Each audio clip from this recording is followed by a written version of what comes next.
Hello guys, welcome to my new video. Today I will be talking about another form for Canada visa, which is IMM5645E. So this form is for family information, and this is useful for many type of Canada visa, including the temporary resident visa, PR visa, including worker and student visa. Now, to fill up this form, there are two more important things you need to remember. The first thing is you need to fill up this form in English. So as in India, most of our documents are already in English language, we are not having any trouble filling it in English.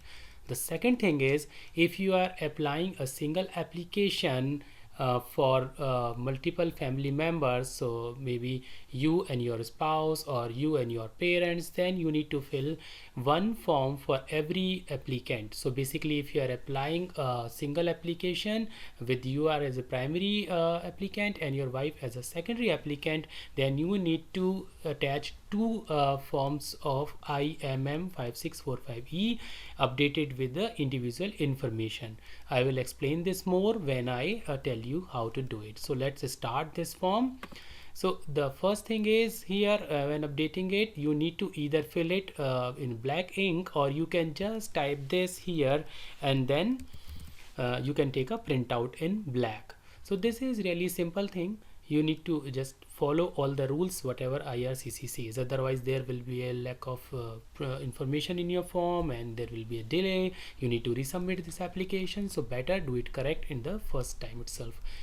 So first thing is type of application. Here you need to select if it is for visitor visa, for worker, student or other. So for example, if I am selecting a visitor visa this time. Now for section A is all about your immediate family, the applicant, spouse, mother and father. So basically, if you are applying as a primary applicant, so you need to fill up your name first as an applicant, then your spouse means your wife, then your mother and your father. The important thing is this information is all about applicant, so all the name and relations goes for this applicant, not for someone else. Second thing is, now as I said, if you are applying as a primary applicant and your wife is gonna be secondary applicant, in that case you need to provide two copies of this form. In first form, applicant will be you, and in the second form, applicant will be your wife. The same thing goes if you are applying for you, your mother and father. So basically you will be applicant here, your father will be in second form applicant, your mother will be applicant in third form, and all the relations goes according to the applicant. So basically I'm taking example of you as a primary applicant for this form. So your name, your wife's name, your mother, your father, the full name and the marital status. Date of birth of every person here which you are mentioning, and the country of birth. Sometimes it happens, mostly in India, like we are not having the exact date of birth of our parents or any other relative.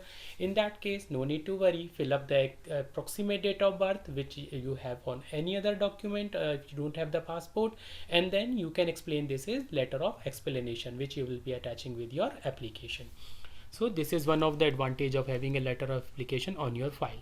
Do not mention any false date and do not make any false claims. Now the present address. So you need to provide the present address and the occupation. If the person is no more, he is deceased, then you need to provide the city, country and date of his when he passed away.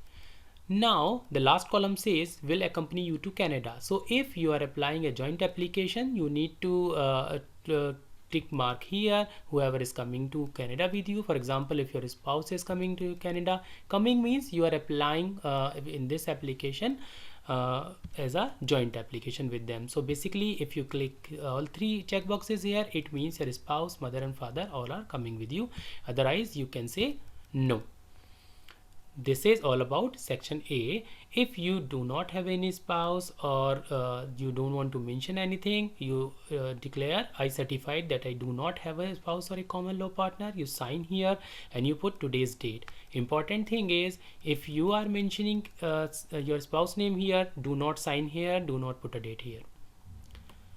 Section B. Now I'll talk about section B, which is about your children. Now again I'm talking about applicant's children whose name you have specified in the applicant section, section A.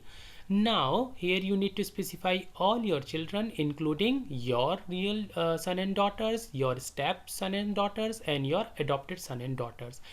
Now you need to specify their name, their marital status, your relationship, whatever it is among this, and then their date of birth, their country of birth, their addresses. If deceased, even then you need to specify the details of them. Just mention their city, town, country, date of deceased there. Will they accompany you to Canada? Again, the same thing. If you are applying on behalf of them or along with them, you need to specify yes. If not, do not specify yes there. Check no here, like this. Now again, if you do not have any children, you are not listing any children, then you need to sign here, and you need to write the current date here. If you are specifying any details of children in section B, do not sign here, do not put any date here. Now let's go to section C. In section C, you need to provide details of your brothers and sisters. So you need to provide all the details of your brother and sisters, including half brother and sisters and step brother and step sisters as well.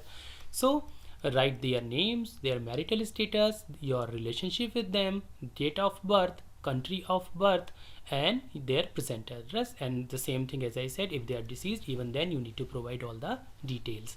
If you are applying them in the single application, if you are applying, say yes, otherwise say no. Again, the date of birth concept, as I explained earlier, if you do not have any exact date of birth, try the best known correct date according to you or any other document and mention that in letter of explanation in the application. Now sometimes it might happen that this is having only 4 or 5 placeholders to write names of your relatives, but you have more number of persons here, so you can add another sheet of paper along with this application. Mention there it is for section C, section B, and then attach this with this form itself. Do not write any other form or in this form twice for additional detail. Just attach a piece of paper in the same section. Now section D, certification. So you are certifying whatever information you have provided in this form, it's true to best of your knowledge, it is correct. So just sign here and then add today's date here. So this is all about your family information form IMM5645E. If you have any questions, if you have any comments, write in video's comment section and I will try my best to reply back. Thank you so much guys. Have a good day.